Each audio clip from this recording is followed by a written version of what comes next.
ሰላም እንዴት ናችሁ? ውድ የቲክቶክ እና የዩቲዩብ ቤተሰቦቼ ዛሬ በዚህ ቪዲዮ እንድናይ የወደድኩት ድባቴን ወይም ደግሞ ዲፕሬሽንን በቀላሉ ሊቀንስ ወይም ደግሞ ሊያጠፋልንን የሚችለውን ሻይ ነው ማለት ነው። ይህ ሻይ በአግባቡና በትክክለኛው መንገድ ከተጠቀማችሁት በከፍተኛ ሁኔታ ድባቴን ወይም ደግሞ ዲፕሬሽንን ሊቀንስላችሁ ይችላል ማለት ነው። ሰው የምናውቀው ሻይ ሊሆን ይችላል። ነገር ግን በትክክለኛው መንገድ ባለመጠቀማችን ብዙ ጥቅም ሳናገኝበት የቀረነው ሻይ ነው። ስለዚህ ስለሱ በዚህ ቪዲዮ እናያለን ማለት ነው። ለዚህ ፔጅ አዲስ የሆናችሁ ሰብስክራይብ አድርጉ። እንዲሁም ደግሞ ቪዲዮዎች ለብዙ ሰዎች እንዲዳረስ ላይክ ማድረግ አይረሳ። በዚህ ሻይ ላይ የተሰሩ ጥናቶች እንደሚያሳዩት ከሆነ በሳምንት 3 ካፕ ወይም ደግሞ 3 ብርጭቆ ይህን ሻይ የሚጠጡ ሰዎች እስከ 21% ዲፕሬሽን ወይም ደግሞ ዲባቴን ቀንሶላቸው ተገኝቷል። ከዛ ውጭ ደግሞ በየቀኑ አንዳንድ ካፕ የሚጠቀሙ ሰዎች ደግሞ ያ ማለት አንዳንድ ብርጭቆ የሚጠጡ ሰዎች ደግሞ ቢያንስ እስከ 51% ዲፕሬሽን ወይም ደግሞ ድባቴያቸውን በከፍተኛ ሁኔታ እንደቀነሰላቸው ጥናቶቹ ያሳያሉ ማለት ነው። ስለዚህ ዲፕሬሽን የሚቀንሰው ሻይ ምንድን ነው የሚለውን ከማየታችን በፊት ግን ራሱ ዲፕሬሽን በምግብ ምክንያት ይከሰታል የሚለውን የተወሰነ እናያለን ማለት ነው። አንደኛ ድባቴን ወይም ዲፕሬሽን ሊያስከስት የሚችለው ሁኔታ የሚወዱትን ሰው ማጣት ሊሆን ይችላል፣ በሞት ሊሆን ይችላል፣ ወይም ደግሞ በተለያየ ምክንያት የሚወዱትን ሰው ማጣት አንደኛው ለድባቴ ሊያከሰት የሚችል ጉዳይ ነው ማለት ነው። ሁለተኝነት ድባቴ ሊያስከስተው የሚችለው ስትረስ ወይም ደግሞ ለረጅም ጊዜ የቆየ ጭንቀቶች ካሉ የስራ ውጥረት ሊሆን ይችላል፣ ወይም ደግሞ በተለያየ ምክንያት የመጣ ስትረስ ካለ ይህም ደግሞ በጊዜ ሂደት በተራዘመ ሁኔታ ለድባቴ ወይም ደግሞ ዲፕሬሽን ለምንለው ሊያጋልጥ ይችላል ማለት ነው። በሶስተኝነት የእንቅልፍ ማጣት ወይም ደግሞ በቂ እንቅልፍ አለማግኘት ይህም በከፍተኛ ሁኔታ እንዲሁም በዋነኝነት የድባቴን ሊያመጣ ከሚችሉ ምክንያቶች አንዱ ነው ማለት ነው። በአራተኝነት የተለያዩ ኒውትሪሽናል ዲፊሽንሲዎች ማይክሮም ይሁን ማክሮ ኒውትሪሽን ዲፊሽንሲ የሚያጋጥመን ከሆነ በአመጋገባችን ምክንያት እንዲሁም ደግሞ በተለያየ ብዙ አልኮል በመጠጣት ሊሆን ይችላል፣ የምንበላቸው ምግቦች ባላንስድ ካልሆኑ፣ የተመጣጠነ ምግብ ማንበላ ከሆነ በተለያየ ምክንያት ኒውትሪሽናል ዲፊሽንሲ ካጋጠመን ይህም አንደኛው ለድባቴ ወይም ደግሞ ለዲፕሬሽን ሊያጋልጠን ይችላል ማለት ነው። ስለዚህ ከላይ የዘረዘርናቸው አራቱ ምክንያቶች እንዲሁም ደግሞ ሌሎች በጣም እጅግ ብዙ የሆኑ ምክንያቶች ለድባቴ ወይም ደግሞ ዲፕሬሽን ለምንለው ሊያጋልጠን ይችላል ማለት ነው። ነገር ግን እነዚህ ምክንያቶች እንዳሉ ሆነው በከፍተኛ ሁኔታ ከዚህ ጀርባ ሆኖ ዋናውን ጨዋታ የሚጫወተው ግን ኮርቲሶል የምንለው ሆርሞን ነው ማለት ነው። ይህ ሆርሞን በከፍተኛ ሁኔታ በሰውነታችን ውስጥ ከፍተኛ ድባቴ ወይም ደግሞ ስትረስን እንዲከሰት ወይም ደግሞ ከዛ ጀርባ ሆኖ የሚጫወተው ሆርሞን ነው ማለት ነው። ስለዚህ ይህ ሆርሞን በሰውነታችን ውስጥ ሲበዛ የሚያሳዩት የተለያዩ ምልክቶች አሉ። ኢቭን ምርመራ ሳናሰራ ኮርቲሶል በሰውነታችን ውስጥ መብዛት አለመብዛቱ የምናውቅባቸው የተለያዩ መንገዶች አሉ ማለት ነው። ከእነዚህ ውስጥ የተወሰኑትን ነጥቦች የምናይ ይሆናል በቀጣይነት ማለት ነው። አንደኛ ቤሊፋት ወይም ደግሞ ከፍተኛ የሆነ የስብ መያዝ ነው። ቦርጭ የምንለው ወይም ደግሞ ሆድ አካባቢ ከፍተኛ የስብ መከማቸት፣ እንዲሁም ደግሞ የእግራችን ጡንቻ ይሄ ታይ የምንለው ወይም የታፋ መስል እና የዚህ መቀመጫ አካባቢ ያሉ መስሎችን ማጣት ነው። ሁለተኛ ኮርቲሶል ሲጨምር የሚያሳየን ምልክት አንደኛው የደም ግፊት መጨመር ሊሆን ይችላል ማለት ነው። ስፔሻሊ ሲያስቶሊክ የምንለው ወይም ደግሞ የላይኛው የደም ግፊታችን በከፍተኛ ሁኔታ ሊጨምር ይችላል ማለት ነው። ይህም አንዱ የኮርቲሶል በከፍተኛ ሁኔታ መጨመር ምክንያት ሊሆን ይችላል ማለት ነው። ሶስተኝነት ኮርቲሶል ሲጨምር የምናየው አለርጂ ወይም ደግሞ አስማ የምንለው ህመሞች ተደጋጋሚ መምጣት፣ ተደጋጋሚ የሆነ ለሳይነስ ለተለያዩ ህመሞች የምትጋለጡም ከሆነ አንደኛው የኮርቲሶል መጨመር ምክንያት ሊሆን ይችላል ማለት ነው። አራተኛው ተደጋጋሚ የሆነ የኢንፍላሜሽን ሰውነታችን ውስጥ መከሰት ነው።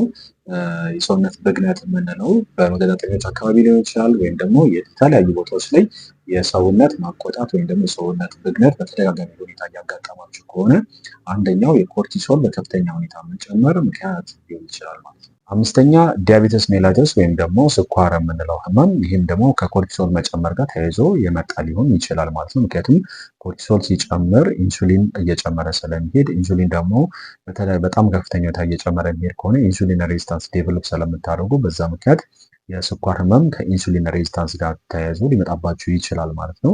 ስለዚህ አንዳንዴ ሁለተኛው አይነት የስኳር ህመም ከኮርቲሶል መጨመር ጋር ተያይዞ ይመጣም ሊሆን ይችላል ማለት ነው። ዋነኛው ስፔሻሊ ኮርቲሶላችሁ በከፍተኛ ሁኔታ መጨመሩን የምታውቁበት መንገድ አንደኛው መተኛት ባለባችሁ ሰዓት ስትነሱ፣ እንዲሁም ደግሞ መነሳት ባለባችሁ ሰዓት ስትተኙ ነው ማለት ነው። ይሄ ደግሞ ብዙ ሰዎች ላይ የሚያጋጥመው ስፔሻሊ ሌሊት ላይ ከ8 ሰዓት እስከ 9 ሰዓት ባለው ውስጥ ከእንቅልፍ መንቃትና ከዛ በኋላ መልሶ ለመተኛት መቸገር፣ እንዲሁም ረጅም ጊዜ በሀሳብ መወጠር አንደኛው ምልክት ነው።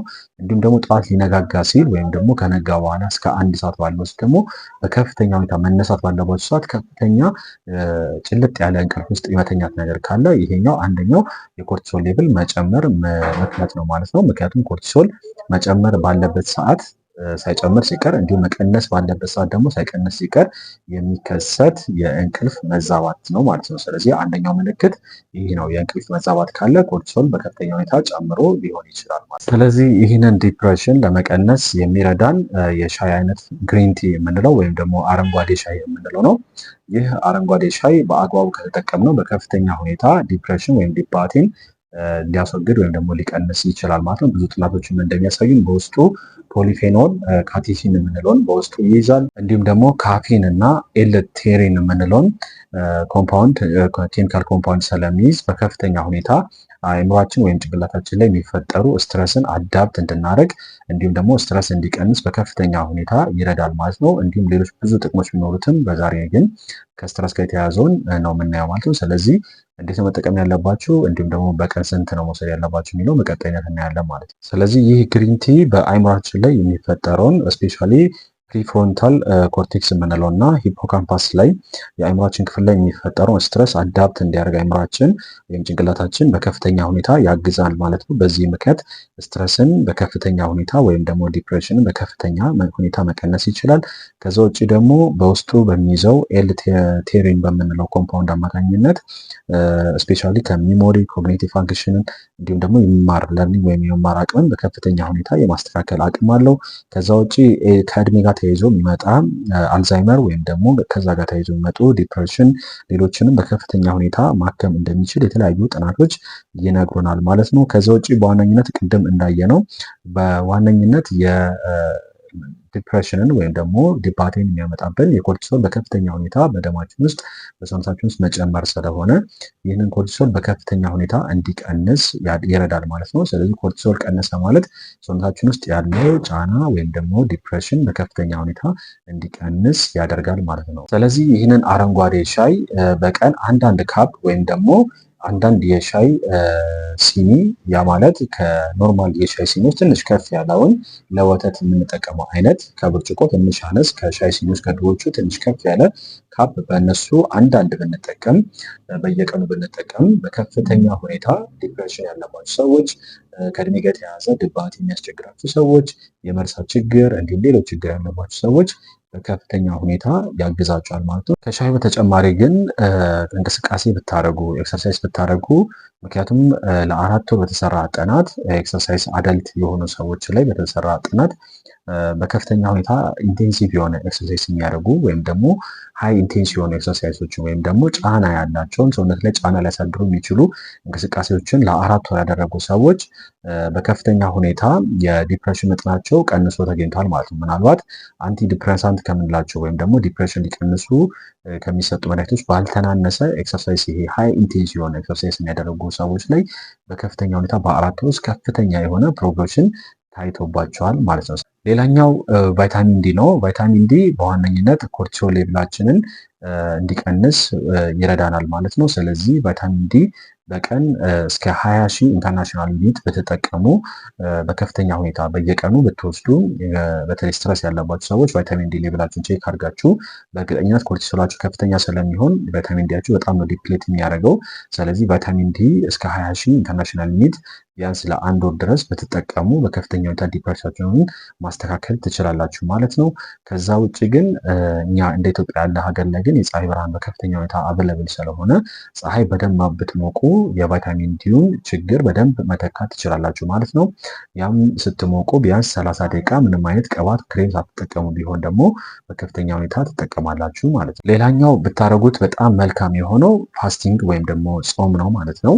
ከዚህ በፊት በሌላ ቪዲዮ እንደነገርኳችሁ ራሱን ለማጥፋት ምንም አይነት ምግብ ውሃ ቤት ውስጥ ሳያስገባ ለ3 ቀን ራሱ ላይ የዘጋ አንድ ሰው ከ3 ቀን በኋላ ለ3 ቀን ምንም ሳይወስድ ምንም ሳይበላ ምንም ሳይጠጣ ማለት ነው ራሱን ለማጥፋት ወስኖ የነበረ ሰው ከ3 ቀን በኋላ ግን ሲያይ ራሱ የነበሩት ዲፕሬሽኖች እየቀነሱ ያያቸዋል ማለት ነው።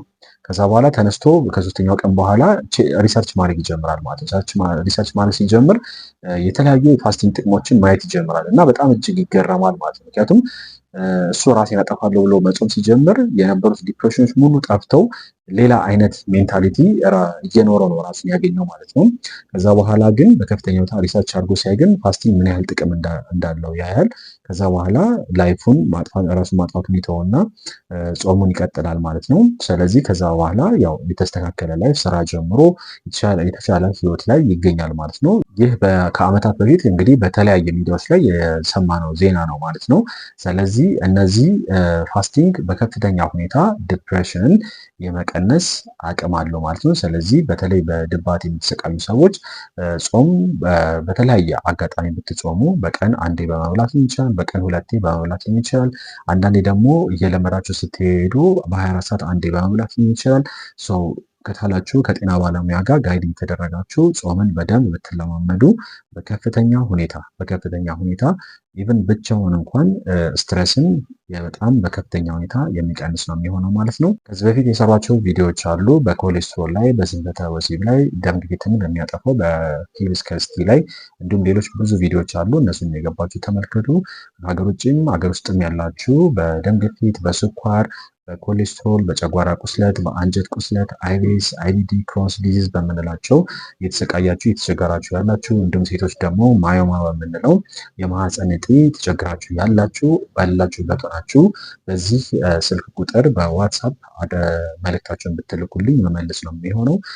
ለ2 ወር እስከ 3 ወር እንደ ኬዛችሁ ፎሎአፕ አዘጋጅተናል። በዛ ፎሎአፕ መሰረት ህክምናችሁን ተከታትላችሁ ሙሉ ለሙሉ በተፈጥሯዊ መንገድ እና አንዳንድ ሰፕሊመንቶች በመጠቀም ከዚህ ነገር መገላገል ትችላላችሁ።